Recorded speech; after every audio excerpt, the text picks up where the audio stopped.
Get your hashtags up. Hashtag TBT. Hashtag Throwback Thursday. Yes, we're going to go back 10 years, 20 years, and 30 years. These hurt me when they come up. These hurt me because some of my all-time favorites are golden oldies, and it's hard to admit it. It is what it is. Okay, bro. Well, this week, all three of these are pretty near and dear to one of us, the other one of us, or both of us in some cases. Okay.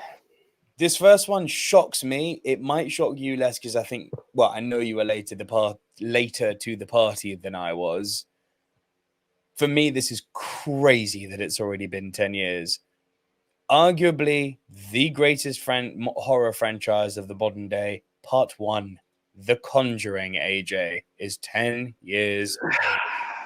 Yeah, that it's a near and dear film to me.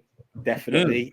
The impact of the age. I've seen it recently within the last 4 years, so it can't hit me as much, kind of thing. Like, Sure. yeah, if you told me I watched it 10 years ago, I'd be like, "Excuse me." No, I didn't. But yeah, it doesn't hit me as much because I didn't really pay attention to the time. I was just like, okay, let me catch this film and really enjoyed it. So yeah, awesome film. It's the way horror should be done, as far as I'm concerned. Yes. But yeah, mad. Awesome film, the way horror should be done, from one of the modern masters of horror, James Wan. I've seen all 7 of the Conjuring universe movies now. Yeah. I think that they vary in quality. I would argue that Conjuring 1 and 2 really are absolute peak modern horror making. I appreciate the 1 is probably the better movie. I have a preference for number 2 just because it spooked me personally so badly. That bloody nun. That goddamn nun. Bloody Valak. But Valak the demon nun has become an icon of horror now. Like, there's no two ways about it. Valak the demon nun, although the name may not yet be as popular because it's, we're still not that far removed, 10 years. I genuinely believe in 30, 40 years' time, Valak is going to belong in the same conversation as Freddy Krueger, as Michael Myers. Like, she's way more scary than any of those guys. Like, I'd mess with Freddy before I mess with Valak. I can assure you that much. I'm terrified of nuns. Who knew? But no, the movie is fantastic. It knows how to play on it. It's aware of what horror stereotypes are and uses the audience's inbuilt knowledge of horror stereotypes to psychologically mess with its audience. In that, when you think a jump scare is coming, James Wan knows that you think a jump scare is coming and doesn't deliver the jump scare.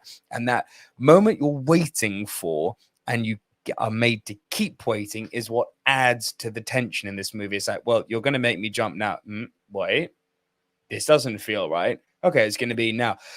Stop messing with me. And the whole movie messes with you psychologically, which is why it is such a triumph. I mean, I still remember yesterday, The Conjuring 2 coming out, literally walking out of Fabric nightclub in London. I think this was in can't have been that long ago, 2015 maybe.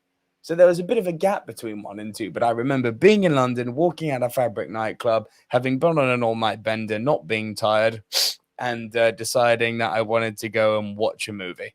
And I walked into The Conjuring 2, and Valak the demon nun proceeded to scar me literally for life. So this franchise is very near and dear to both of us. Nice. 20 years old, AJ. Hit me. Dearer to you than it is to me, but still made me go, the flub? What? Mm-hmm. It's number 2, AJ, of Bad Boys. Oh, you've got to know. Yes, boy. Bad Boys 2. This way, this is all you, brother. Run with it. It makes sense, but it doesn't. Like, yeah, I was deep in my school days, just finishing school, just out of school. Wow. And yeah, Bad Boys had come back out, and yeah, Will was that guy at that time, and Oh man, no. I'm just getting flashbacks at the minute of what I was doing and what was cool at the time. And yeah, my hair's kind of braided at the moment, but that boyfriend who comes to see Martin Lawrence's daughter and then like playing him like this fake ludicrous and all of this and all of that. And it's like, here we are 20 years later. It doesn't make sense, but it does at the same time. I'll tell you what doesn't make sense.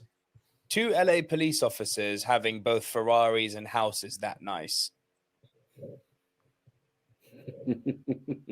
That doesn't make any level of sense. It's more than years of service. Well, yeah, we won't go there. You know what I mean? Bad boys. Yeah. What did you do? Anyway, that's a different story entirely. Yeah, that's a good point. That's a good point. Mind you, saying that, I'm also aware that the cost of property is a lot different than the UK. You're right. Yeah. Listen, growing up, I preferred this one, but in my adult years, I definitely think Bad Boys 1 is the better film. Bad Boys 1 has a better story. Way you better just get more fun out of Bad Boys 2. Bad Boys 2, the freeway chase scene down, well, the freeway chase scene, but the chase scene down by the water it's awesome. It's awesome. As much as I dislike Michael Bay, that chase it's quite something. Do you know what that also means? We are 20 years into the birth of Woosa. Yeah, boy. That's even crazier because that has become like pop culture. Pile driving a mama rat. They do it just like us. Yeah. That's bad because that is like a pop cultural reference now. People say it without even necessarily knowing it's Bad Boys 2. Yeah. Wow. It's true. Wow. It's very true. Yeah, 30 years old. All right, man. 30 years old. I wonder if you've seen this. It was one of those like what kind of coming of age, but very young tween adult movie that seemed to be, with the Home Alones and all of those, very, very of its day. And it feels 30 years old, but it still makes me go, boy, I'm old. Because 30 years old, AJ, is Free Willy. Of course I've seen Free Willy, man. Come on. Oh, good. Oh, my days. Yeah. Oh my days! Now talking about the fact that I've seen Free Willy, this was actually shown to us in school. We had that room, that room that had the huge projector screen, literally its own mini cinema. I remember seeing it in there, and my God, I've seen Free Willy more than once, but it's been a while since I've seen Free Willy at the same time. And that the poster says it all. It's that epic jump for freedom for Willy. It was the thing that you saw in the advert and you couldn't wait to see it in the film.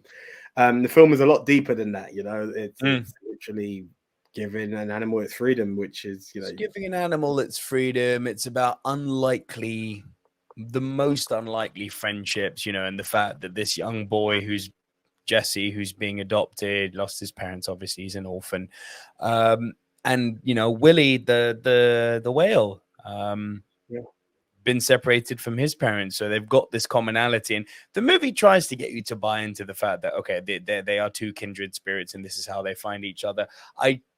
I personally always like the Native American element that they added to it, that one of the the guy who trained Jesse to interact with Willy was Native American and explained how they used to be whale riders and they used to communicate with the whales in a certain way. I can even remember Salana Ayun Isis. I even remember the damn sentence, man. But it's a fun film. It's and I feel like it's one that people don't remember, don't talk about, and is just going to be forgotten in the annals of time. But it's worth a watch. You may be right. I can't remember the last time. Don't get me wrong. I think they got up to number 3. I know I've seen 1, and I believe I saw 2. I know I haven't seen the 3rd. Free Willy 2 was all right. Wasn't 1, but it was all right. No. This is it. It's interesting because you don't actually hear of it as one of those films. But it's really funny in saying that a lot of our films of that era are very easily They were, they're golden films, but they're like hidden gems now. It's not been reintroduced to that next generation, which is really hard to pill to swallow. If I'm honest. Well, it's a good thing that you've got two cinephiles relaying all this stuff, which I think is a perfect way for you to tangent into our other show and also to close off Silver Screen News this week, AJ. So, guys, look, if anything, what is he talking about? The Silver Screen Dudes have always lived by one motto, and that's we're here to educate and entertain. So what do? We edutain you. And this week's episode of the movie Mount Rushmore is an attempt at that on my end anyway, because essentially if you enjoy movies, then you are a cinephile, and these are some of the films that you need to watch. So do, as well as like, subscribe, and share all of these videos, whether you're watching it in mini segments or all in one. Share this, but also tune back in to find out what films a cinephile must have seen. It's our personal little checklist to see how in tune you are and how in tune we are. So until the next time, I am the one AJ Anthony Jordan. Yep, that Top 10 Cinephiles podcast will be airing next Tuesday. So by the time this airs, it will be the 19th of July. So just a few days to go, guys. Keep it on to the channel. But our Top 10 Movie Dogs podcast, that has dropped now. So you can go check that out on the channel too. I'll put that in the link in the description below if you want to check that out. Thank you for watching with us right until the end. We will be back next week with more movie news. My name is Nico Lero, and we will see you guys next week. See ya.